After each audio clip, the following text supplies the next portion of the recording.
Good afternoon. It's sunny and bright out there again today. We've had a lovely start to the morning as far as sunshine and quiet weather is concerned. But the second you step out the door, of course, you notice we're still stuck in that frigid air mass.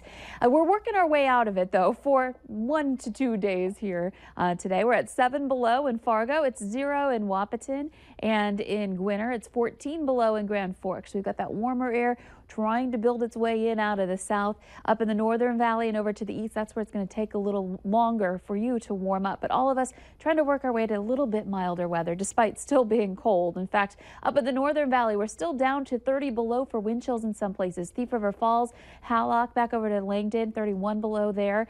And Fargo, our wind chill is at 20 below right now. So still quite frigid, just not as bad as it was earlier. A look at your planner for today. This is what we've got going on. Sunshine right now. Gradually we'll see some clouds build in, and temperatures kind of, even after the sun sets, level off a little as that warmer air starts to move in and the cloud cover and snow take over for tonight. So we'll keep an eye out for that. Right now we're just seeing those clouds on the western edge of our viewing area right now, and gradually again those will start to build in into the later hours here today. But until then, we'll enjoy a nice sunny afternoon.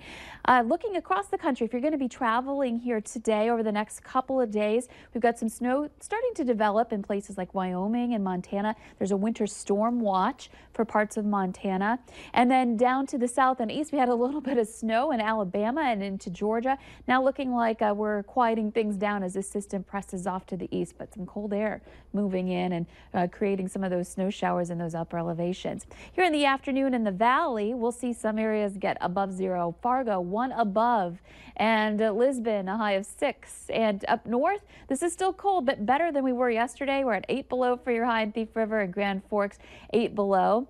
That's your daytime high. As we get into the nighttime hours tonight and that wind becomes a little more southeasterly, it picks up a bit. We get the clouds moving in. That might actually bring in some warmer air, and some of us might see our high temperatures of the day closer to midnight tonight, with mostly cloudy skies moving in by 10 o'clock, and you can see some snow starting to develop underneath those clouds. And by 5 a.m. tomorrow, areas in the valley getting some snow across much of the region. In fact, especially at least with this model update, some snow up north, but we'll still see chances in the southern valley, and that could be just enough to cause a coating of snow on the roads, maybe 1 inch to 2 inches of snow, and that will lead to what might be a tricky morning commute. Temperatures a lot milder to start off the day, though, as a result of this system moving through.